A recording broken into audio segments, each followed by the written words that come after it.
पुखराज, पन्ना, नीलम, मूंगा, मोती, इन रत्नों को कभी भी पृथ्वी पर नहीं रखना चाहिए।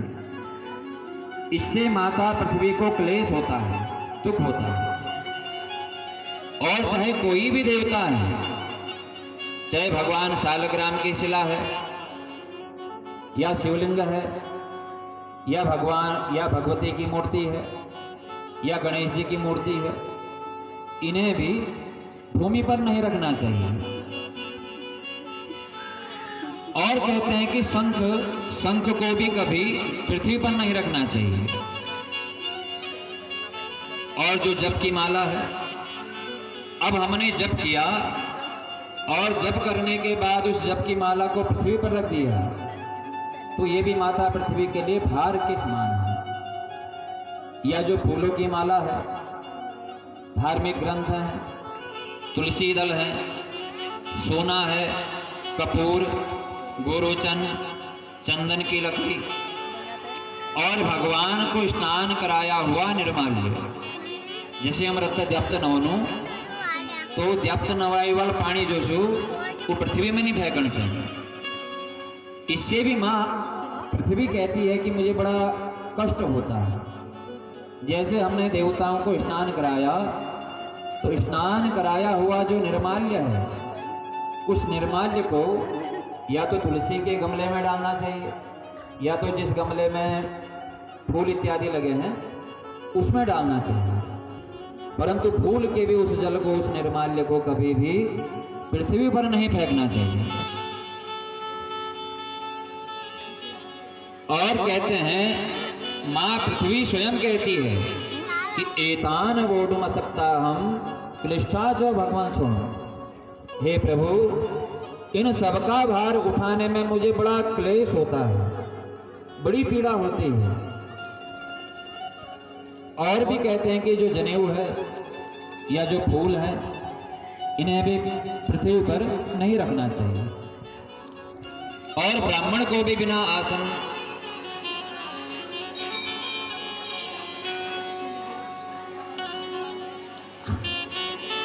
ब्राह्मण को भी जो है बिना आसन के पृथ्वी पर नहीं बैठना चाहिए।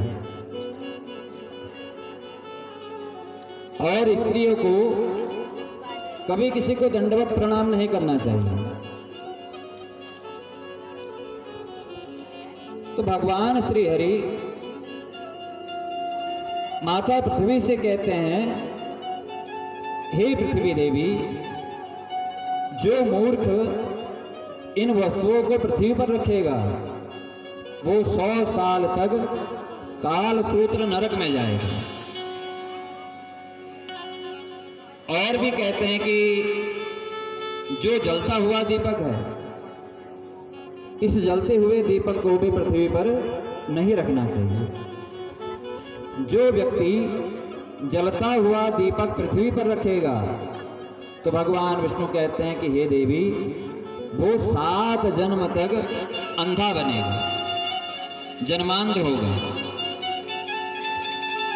अब यदि ज्ञान नहीं है तो अनजाने में गलती हो जाए तो कोई बात नहीं, परंतु यदि ज्ञान होने के बाद, जानकारी होने के बाद भी यदि हम गलती कर रहे हैं तो फिर हम प्रायश्चित के भागीदार हो जाते हैं।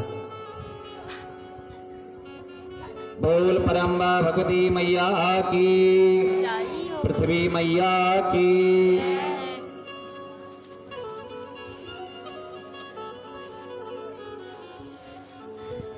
फिर कहते हैं कि हे राजा जनमेजय, फिर माता गंगा का प्रसंग आता है।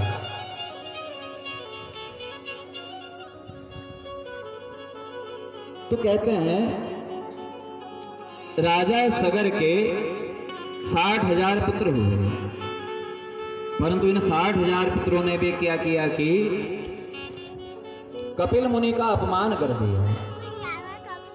तो साधु अवज्ञा तुरत भवानी, कर कल्याण अखिल के हानि। जिस कारण राजा सगर के 60,000 पुत्र कपिल मुनि की क्रोध दृष्टि से जो है जलकर राख की ढेरी बन गए।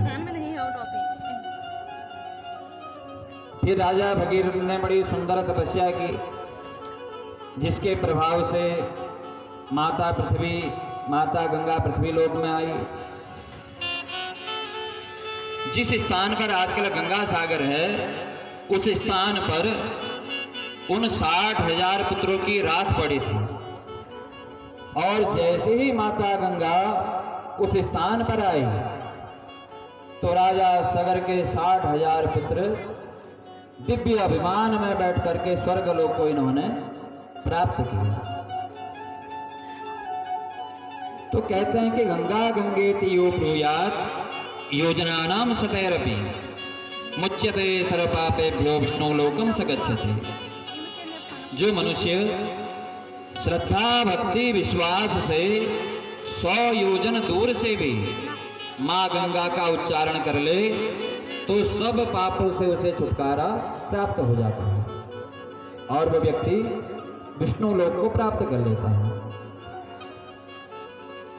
जैसे भीषण गर्मी के समय में जब जेठ आषाढ़ का महीना लगा है तो उसमें सारे जंगल सूखे रहते हैं और अग्नि की एक चिंगारी भी उस जंगल में यदि पड़ जाती है तो सारा जंगल भस्मीभूत हो जाता है, जल जाता है। तो उसी प्रकार कहते हैं कि अंत समय में, मृत्यु समय में जो व्यक्ति माता गंगा का स्मरण कर ले तो चाहे उसने सैकड़ों हजारों पाप भी यदि किए हैं तब भी वो सारे पाप समाप्त हो जाते हैं। बोल गंगे मैया की।